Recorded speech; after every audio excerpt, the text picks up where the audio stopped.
Ahora sí.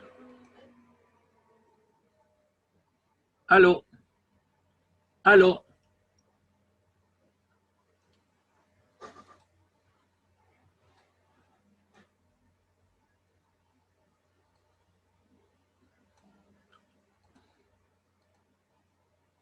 Aló.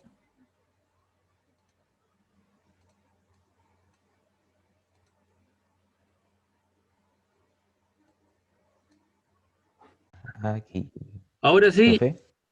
Sí, ¡Ay, sí! ya, ahí estamos. Cosas que pasan, po. Se me quedó pegado esta cuestión a mí. Entré a las 12.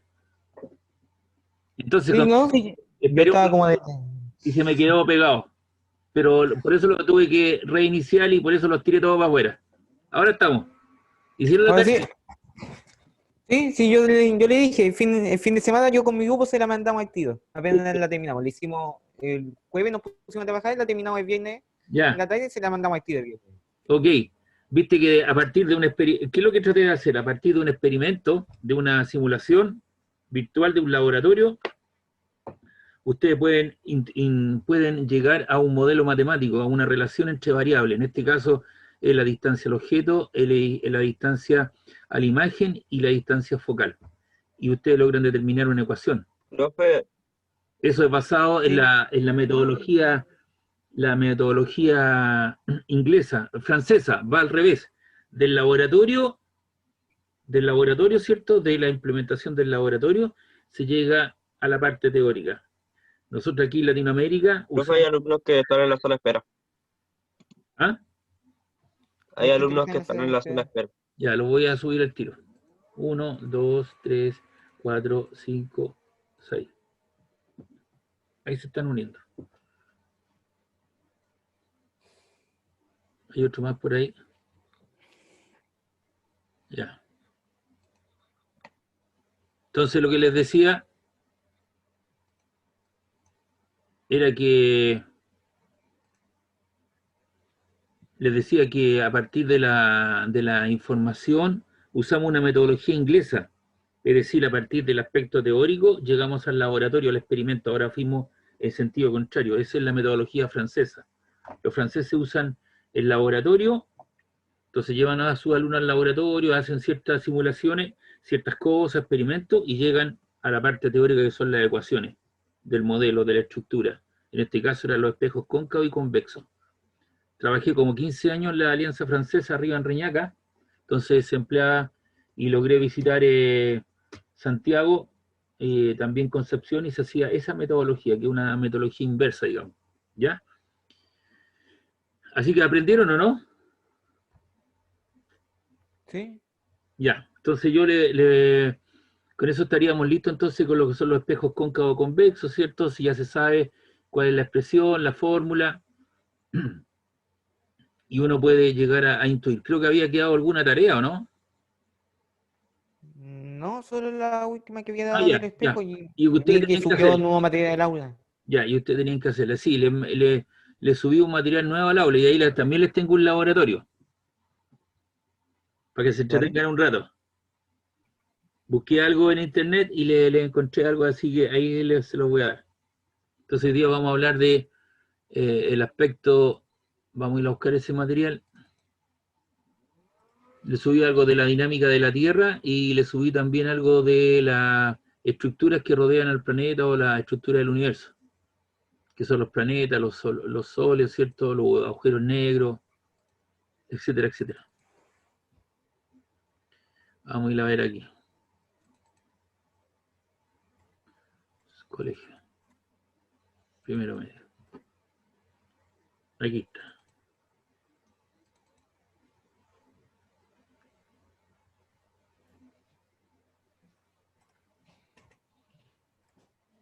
Hay que esperar que se abra esto.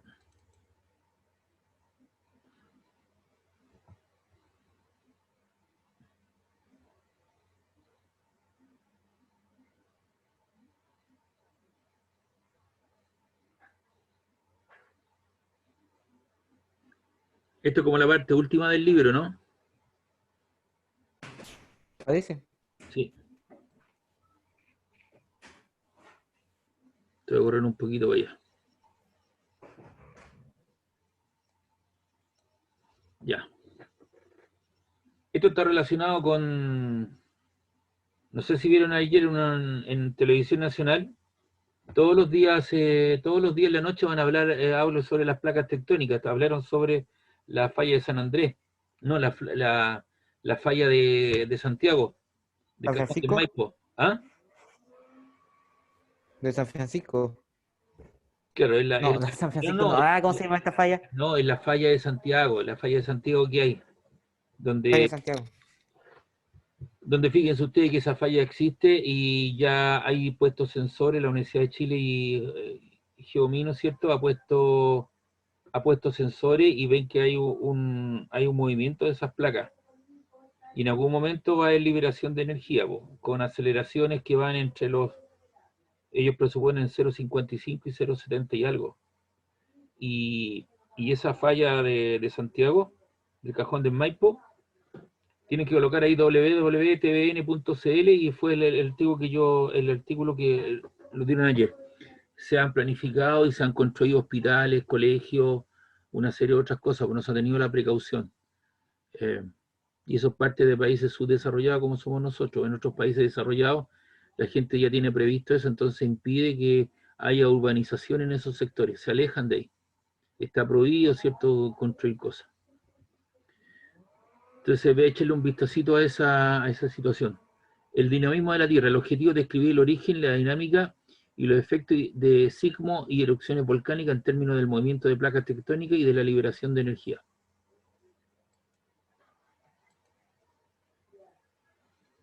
Entonces, la dinámica de la litósfera, hoy en día sabemos que los continentes, las montañas, los valles y los ríos se transforman. ¿Cómo es el interior de la Tierra? Algunas de las características del interior de la Tierra se muestran aquí en la figura. ¿Te das cuenta? Hay un núcleo central, hay un manto, ¿cierto? Y una litósfera, con diferentes densidades, con diferentes temperaturas, y eso va aumentando en uno y en otro sentido. Entonces aquí la primera falacia que existe, que la Tierra es una esfera perfecta, no lo es, pues eso es un engaño que nos hacen. Pero es darle una estructura más bonita nomás, pero eso no es cierto, no, tampoco es un geoide, es como un kiwi, tiene protuberancia, tiene cototo. Como esto está en una dinámica, ahora no sé si escucharon también que salió a la deriva una gran isla de piedra pome, piedra volcánica que anda flotando. Se supone que el desprendimiento de lava que salió a la deriva y anda flotando en una gran isla de pura piedra volcánica. Entonces tienen diferentes densidades, diferentes temperaturas y diferentes constituciones. Y esto está en constante movimiento. Ahora también aquí se está produciendo una corteza, aquí en Dinamarca, en el cachito en este que está aquí, el que estoy mostrando, se está produciendo una fisura y finalmente eso se va a separar de África y se va a unir con Europa, o con parte de ella, pero ahí en ese talón que le llaman. Al aumentar la profundidad en el interior de la Tierra, aumenta la densidad. Recuerda que la densidad es masa partido por volumen de los materiales que constituyen las diferentes capas, y también aumenta la temperatura, 6.500 grados Celsius en el interior, en el núcleo. Entonces tenemos diferentes densidades, diferentes temperaturas en la medida que nosotros lo vamos acercando hacia el centro de la Tierra. No todos están constituidos del mismo material. Entonces los modelos del interior, hay un modelo estático, se basa en la composición y química del planeta, que establece 3 capas, la corteza, el manto y el núcleo. Entonces tenemos la corteza, tenemos el manto y tenemos el núcleo. 3 capas fundamentales. Corteza, manto, que sería la parte media anaranjada, y la parte un poco amarilla, ¿cierto?, que sería el núcleo. Y la corteza terrestre, donde nosotros habitamos sobre ella. La corteza es la capa más externa de la Tierra, su grosor medio es aproximadamente 30 kilómetros, para que usted tenga una distancia aproximada, ¿cierto? Para saber la distancia, una distancia de aquí a Placilla, perdón, de aquí a Los Vázquez. De aquí a Los Vázquez hay 32 kilómetros aproximadamente, para que tenga un orden de magnitud de las cosas. Para que sepa, ¿cierto?, las distancias, y uno dice, ah, más o menos, mira, esa es la distancia. Si tú sales del centro de Valparaíso y vas a Los Vázquez, hay 32 kilómetros. Ese más o menos sería el espesor promedio de la corteza. El manto es la capa intermedia de la Tierra y corresponde al 82% del volumen total. O sea, el otro El otro 18% constituiría cierta parte del núcleo y parte de la corteza. Y el núcleo está formado principalmente de hierro y níquel. Ahora a la NASA le interesaba mucho ir a interceptar y posicionarse sobre este meteorito que anda orbitando, que fue la intersección que está constituido fundamentalmente de oro. Esa es la idea. Entonces posicionarse ahí y hacerse parte de ese oro. La idea es traerlo a la Tierra. ¿Cómo? Mediante algunos cohetes, qué sé yo, instalarse y hacerle alguna situación. El modelo dinámico considera el comportamiento mecánico del interior de la Tierra, cuyas capas son la litósfera, afuera, la astenósfera, ¿cierto? Que sería ahí una parte intermedia, la mesósfera, el núcleo externo y el núcleo interno. Y el núcleo, ahí está el núcleo interno, está esa capa, ¿cierto? Sería el núcleo externo, y eso sería constituir la endosfera. La mesósfera, ¿cierto? Que intermedio está la astenósfera y está la litósfera. Entonces esos nombres los tienen que ir aprendiendo, porque en algún momento se los van a preguntar en una PSU, TDU, llámele la prueba que usted quiera. La litósfera es una capa rígida y fría, su grosor es variable, si se trata de una litósfera oceánica o continental, que puede medir entre 50 y 300 kilómetros de espesor. La astenósfera está compuesta de roca sólida debido a las elevadas temperaturas a las que se encuentra. Puede formarse fácilmente y tiene la capacidad de fluir. O sea, estaría constituido por partes sólidas y partes líquidas. La mesósfera es una capa bastante más gruesa que la anterior, tal como la litósfera, se considera rígida, aunque estudios recientes le otorgan un cierto grado de plasticidad. Es así como la lava, ¿cierto? La endosfera, aquí en núcleo, se encuentra dividido en dos: el núcleo externo en estado líquido y el núcleo interno que debido a la gran presión se encuentra en estado sólido. Y aquí está el movimiento de los continentes. Los bordes de Sudamérica y África parecen coincidir como si fuesen piezas de un rompecabezas. Ahí está, ¿cierto? Lo que es esa cosita roja con estrella, es lo que sería el granito. Su edad es de unos 500 millones de años.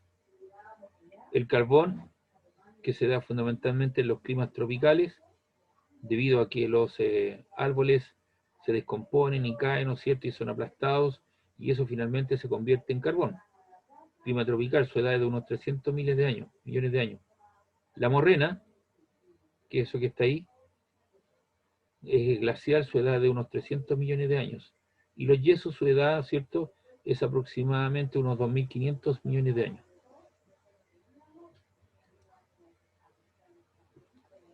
Entonces hay una teoría de la deriva continental. Existen registros de que ya en el siglo XVI se vislumbra que los continentes estuvieron alguna vez unidos en una gran masa de tierra llamado Pangea. Todo esto era la Pangea. Estaban todos unidos, que significa toda la tierra. Estaban unidos. Y eso se fue separando en partes, a la deriva. La imagen muestra cómo habría evolucionado la configuración del continente desde el periodo pérmico, unos 300 millones de años. Entonces viene en este sentido. Ahí está la Pangea, ¿cierto? Y ya se comienza a separar, fíjense bien. Ahí aparece una primera separación entre lo que es el continente americano, ¿cierto?, del norte, y Europa. Y luego, ¿cierto?, ya se produce una relación un poco más fuerte, sobre todo ahí también Sudáfrica se despega de Europa, y finalmente ahí ya se produce, ¿cierto?, la separación entre el continente sudamericano y africano, África. Y también, ¿no es cierto?, hasta que finalmente llegamos a lo que conocemos hoy en día. Y ahí hay un signo de inflamación, porque obviamente esta cosa puede evolucionar, por supuesto. Cuando fue el último terremoto en partes de Chile, ¿cierto?, la franja de territorio aumentó aproximadamente unos 7 a 15 metros, porque obviamente se levantó la corteza litoral, y obviamente el mar retrocedió, entonces hubo más arena.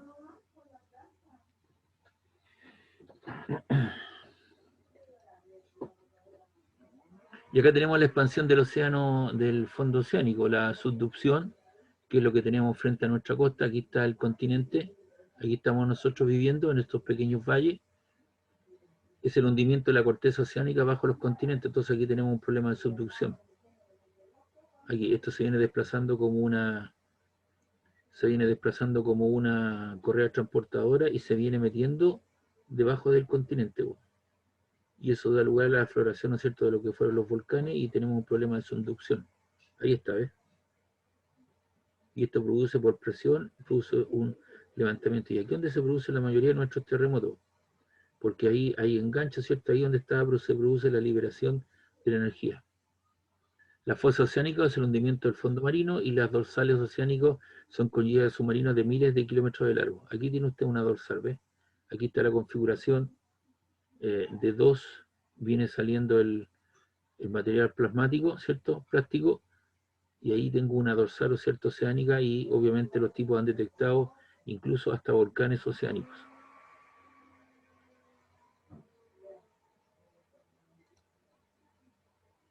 En una dorsal oceánica se produce el afloramiento del magma desde el interior de la Tierra. ¿Ve? Entonces aquí se produce en esa dorsal, aparece el magma, ¿cierto?, que es lo que lleva va, ¿cierto?, transportado a través del océano y va llegando a nuestras costas. Pero obviamente se produce aquí la dorsal y aquí donde viene la proliferación de toda la vida que conocemos. Porque aquí hay sustrato, hay carbón, hay potasio, hay fierro, níquel, que son los elementos básicos que puede tener, ¿no es cierto?, la vida, más el oxígeno y vapor de agua, se produce la vida que conocemos. Hay una teoría tectónica de las placas. La capa exterior de la Tierra está fragmentada en secciones conocidas como placas tectónicas que se mueven una con respecto a la otra. Según el movimiento de las placas, los bordes o límites entre las placas pueden ser límites divergentes, límites convergentes y límites transformantes. Los convergentes son los que convergen a un punto común, pues los divergentes son los que se separan a partir de un punto común. Y los límites transformantes, aquí tenemos un límite convergente. Las placas chocan, aquí está la placa continental, ¿cierto? Aquí donde estamos viendo nosotros estos valles transversales, aquí estaría la cordillera de los Andes, genera una placa que se introduce por debajo de otro y eso da lugar al fenómeno de la subducción. Y aquí está, ¿no es cierto?, la presión que se va generando, se transforma en energía de tipo calórica y aparecen gases y vapores y aparecen las lavas y normalmente tenemos movimientos de volcanes, ¿cierto?, que afloran hacia arriba. Entonces tenemos un problema de subducción. Entonces aquí lo tenemos frente a nuestra costa, ¿ve? La costa, tenemos la placa continental y tenemos la placa sudamericana que se va metiendo por subducción bajo Perú, Colombia, todo el océano en cuestión. El límite divergente, las placas se separan, generalmente se hallan en el fondo del océano, donde se genera una nueva corteza. Entonces divergen, pues se separan. Estas son convergentes, ¿ves? Los dos van a un punto común. Y ahí se produce el roce, y ahí es donde se produce cuando se acumula mucha energía, que hay que destrabar eso ahí. Cuando se destraba, se produce una gran cantidad de energía, se libera en un tiempo relativamente corto, y eso da lugar a los movimientos telúricos, llámese temblores, llámese terremotos, ¿cierto?, de diferentes magnitudes. Y el límite transformante, dos placas se desplazan en direcciones paralelas, pero generalmente en sentido opuesto. Entonces hay un traslape, ¿cierto? Hay una traslación de las placas en cuestión. Una se traslada con respecto a la otra.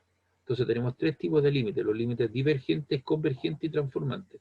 El transformante es cuando se produce, ¿cierto?, un traslado de las dos placas en cuestión. Al observar la imagen, ¿qué límite se produce entre la placa Nazca y la sudamericana? ¿Qué tipo de límite tenemos ahí?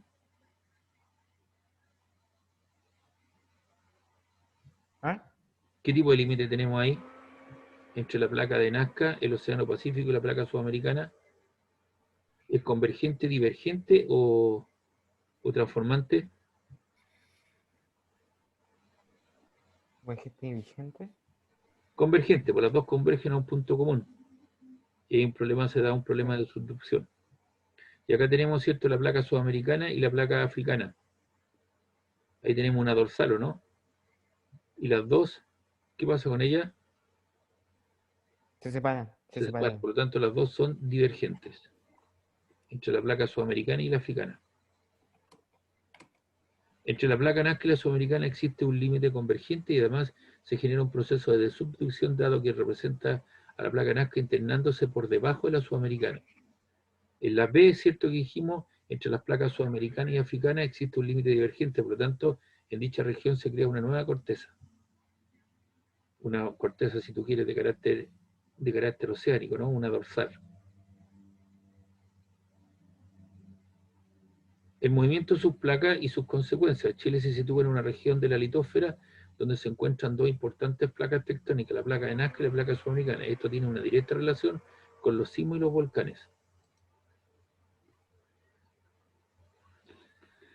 Entonces ya sabemos que la gran liberación de energía, ¿cierto? El destrave de este problema de subducción, ¿cierto? Entre la placa sudamericana y la de Nazca da lugar, ¿cierto? A los sismos, a los terremotos, a los temblores. Ahora, un sismo se genera cuando algunas secciones de la Tierra se reacomodan por alguna fisura. Al comprimirse una placa con la otra, comienza un proceso de acumulación de energía elástica, la cual es liberada produciéndose un sismo. Entonces ahí ustedes saben que la energía no se crea ni se destruye, solo se transforma. Entonces esa energía que está, esa energía potencial, al destrabar eso se genera, ¿cierto? Porque hay una cierta elasticidad entre las dos placas, se genera energía de tipo elástica. Y eso libera energía al medio. Se genera una liberación del medio, eso produce un tsunami, puede ser si es en el Océano Pacífico o en el océano, ¿cierto? O otro tipo de cosas, pero se libera la energía y esa energía va a formar parte de otro sistema. Y eso se transmite como energía sonora, energía térmica, ¿ya? La gente muchas veces detecta que sube la temperatura o que algo pasa en el ambiente, o que se colocó frío, ¿ya? Cálmate, Facundo, por favor. ¿Cuáles son las características de un sismo? Las características de un sismo son el hipocentro o foco y el epicentro. El epicentro es el punto de la superficie terrestre ubicado directamente sobre el hipocentro. Ese es el epicentro y ahí está el hipocentro. El hipocentro foco es el punto de la litósfera donde se comienza el movimiento sísmico. Normalmente la mayoría de nuestros comportamientos por las condiciones, las características, son a 50, 60 kilómetros de profundidad. Ese sería el hipocentro. Y cuando tú detectas y estás sobre él, es el epicentro, que es el punto de la superficie terrestre ubicado directamente sobre el hipocentro. Entonces los tipos hoy día con los sensores son capaces de detectar, ¿cierto?, la profundidad, la magnitud, la latitud geográfica. Entonces la latitud geográfica sería el lugar, ¿cierto?, al hipocentro. Y el hipocentro, ¿cierto?, es el foco donde se produjo el sismo, donde se produjo esa liberación de energía. Entonces hay dos cosas que ahí tienen que tener cuidado. El hipocentro o foco y el epicentro. ¿Cómo se propaga un sismo? Un sismo se transmite en forma de ondas sísmicas, las cuales son de 4 tipos: las ondas primarias P, las ondas secundarias y las ondas Rayleigh y las ondas Lobe. Entonces nosotros ya tenemos, se da cuenta que nosotros ya tenemos internalizado el concepto de onda, porque eso lo vimos anteriormente, ¿cierto? Vimos la onda mecánica, la onda sonora y onda lumínica. Entonces aquí tenemos algunos tipos de ondas, primarias, secundarias, ondas de Rayleigh y las ondas Lobe. Entonces vamos a hacer un análisis ahí del tipo. Las ondas primarias se originan en el foco del sismo, ¿ya? Y se propagan en toda la dirección en forma longitudinal, tal que como el sonido. Se propagan en fluidos y son las más rápidas. Entonces tenemos las ondas primarias, ¿ya? Que se propagan, son ondas de carácter longitudinal, es decir, la energía o la velocidad de propagación va en la dirección de movimiento de la onda, como el sonido, ¿cierto? Esas ondas primarias. Y nosotros ya tenemos el concepto de onda longitudinal y onda transversal.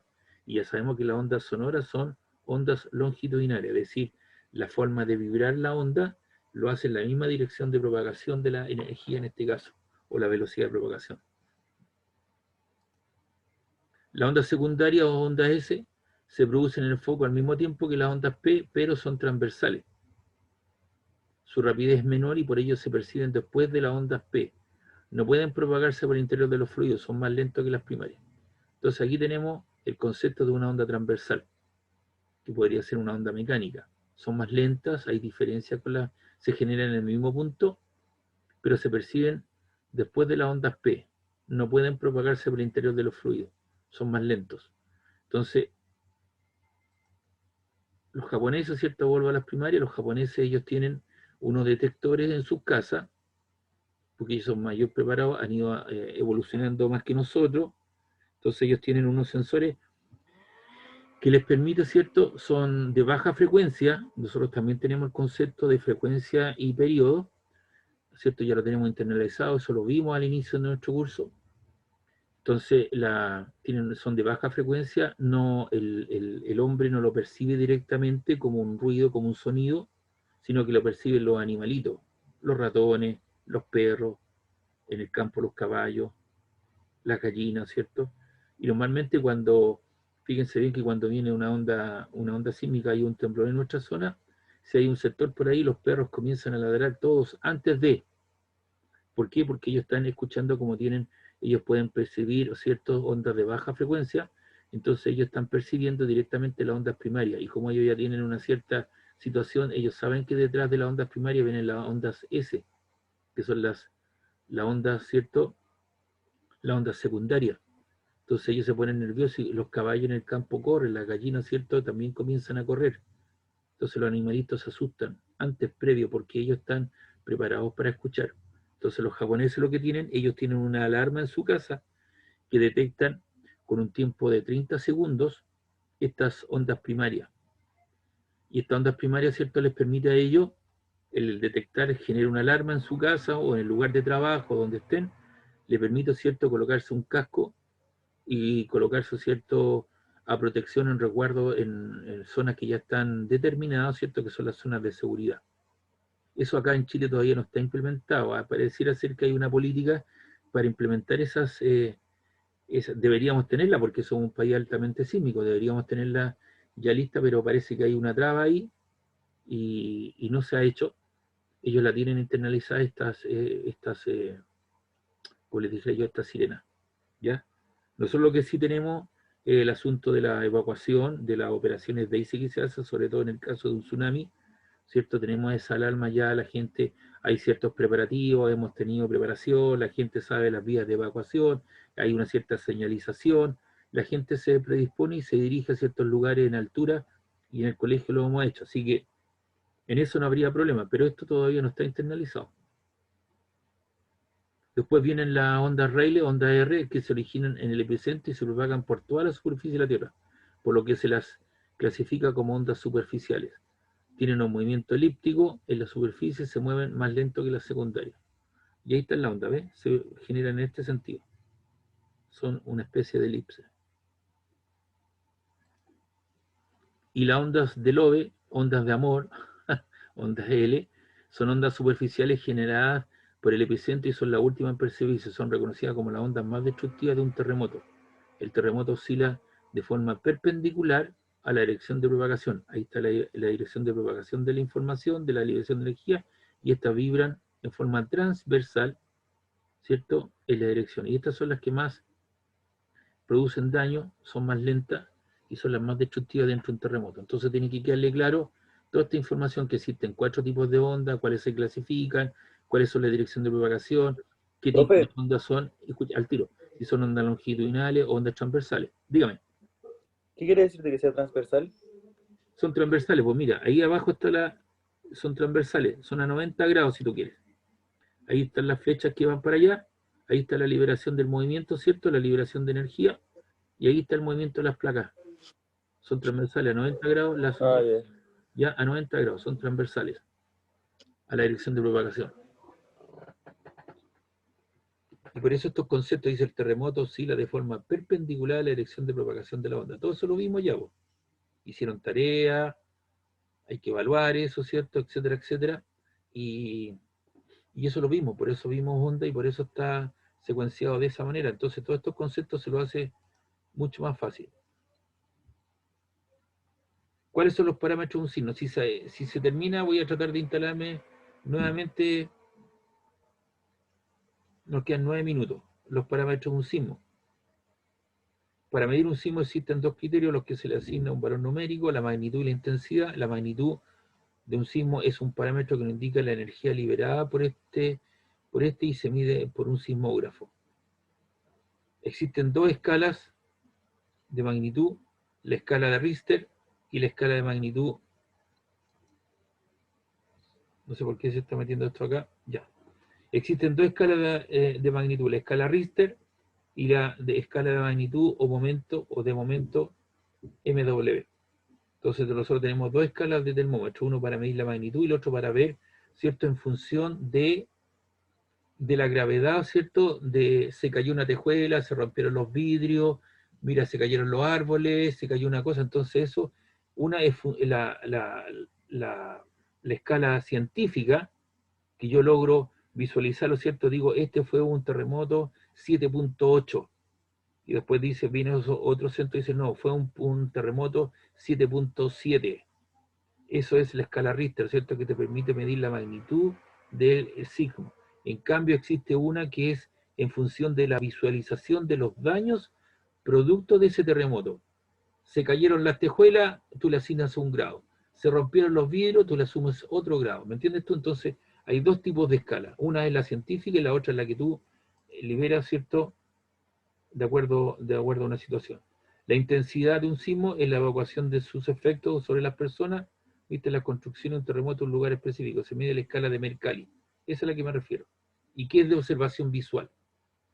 Entonces, usted tiene dos escalas, una que le da la magnitud, que es la Richter, que a usted le dicen fue de grado 7.6, y la otra, ¿cierto?, es la Mercalli, que es en función de una observación visual, los efectos sobre las personas y sobre las construcciones.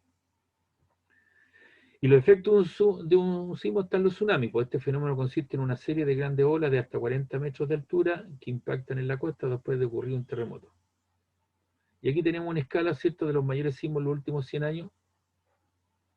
En Vallenar, el 1922, 8.5, Valle, el 1943, 8.2, en Valdivia, el más grande de la historia, registrado, 9.5, en Algarrobo, 8.0, en Copdecura, el 2010, 8.8, Iquique 8.2 y Yapel 8.4.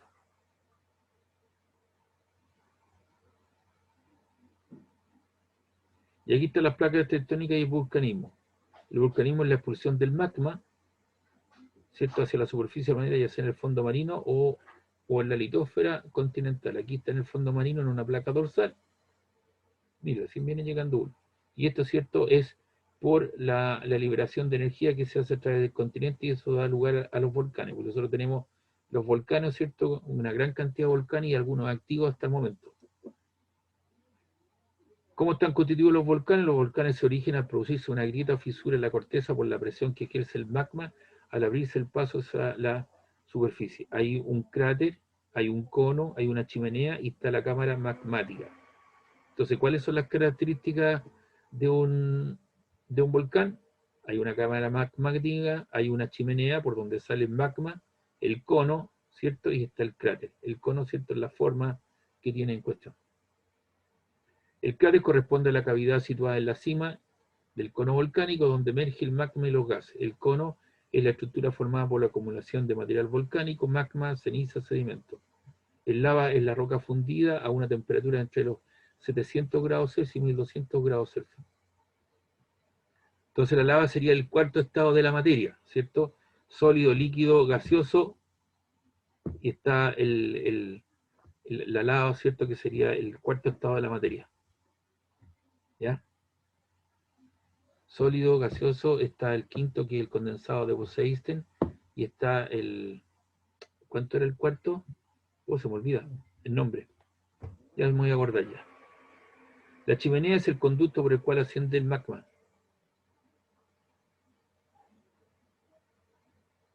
Oh. ¿Están ahí, cierto? Sí, sí, yo estoy aquí. Sí, Temperito, dijo un scout. Ya. Pensé que se habían ido. No, sí. Cuando se termine esta reunión volvemos a entrar, ¿no? No creo, porque yo les tengo preparado esto para hoy día, po. Ah, Ya, entonces estamos. claro. Está Ya, el pues, cono, la estructura formada, el cuarto estado de la materia, ¿cierto?, que sigue al lado, está el líquido, sólido, gaseoso, el condensado de Bose-Einstein, y me falta el cuarto. ¿Cuánto era el cuarto? Ah, se me olvida el nombre. Líquido sólido, líquido sólido gaseoso, no me sé el otro. Plasma. El condensado. La lava, ¿cierto? Sería Ah, el el plasma. cuarto estado de la materia, el plasma. ¿Ya? Y después vendría el quinto, que sería el condensado de Bose-Einstein. Y el sexto que se está estudiando, todavía no está, no hay una relación, ¿no es cierto?, teórico-práctica. Son 5 los estados de la materia que existen: sólido, líquido, gaseoso, que son los que se trabajan normalmente, pero está el plasma y el condensado de Bose-Einstein. Y la lava es uno de los del quinto estado de la materia, del cuarto estado de la materia.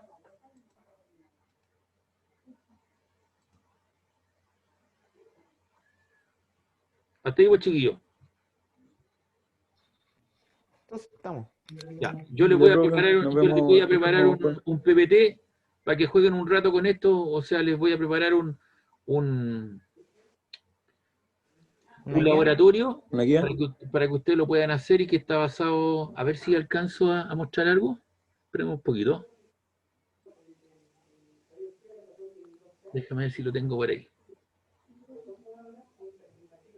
Profesor, tengo una duda. Dígame. Lo que pasa es que entré recién. ¿Y cuál es el tema de esta clase? El dinamismo de la Tierra. Y ese PPT está en el aula Ah, virtual. Ya, ya, gracias. el PPT que yo ¿Está acabo de explicado, Katy, por si acaso? se ve. Hay que recordar que los fenómenos mecánicos más importantes son los fenómenos de equilibrio. No, este no es. Espérate, déjame ver. A ver si lo tengo acá. No sé si llegamos, profe. No, si es una... Les preparé, les tengo ya preparadito por ahí, les voy a preparar algo. Espero... Pero puede mandar el mensaje por favor. Sí, pues sí lo voy a mandar, sí lo tengo acá.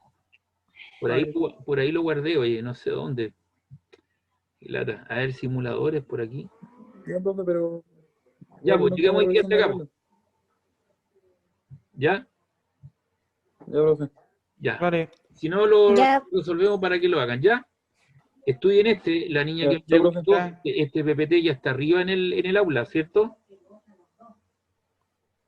Sí, ya te digo. Sí. Ya lo Ya, que tengo estén abierto ya bien. para que no te pestañas. Listo.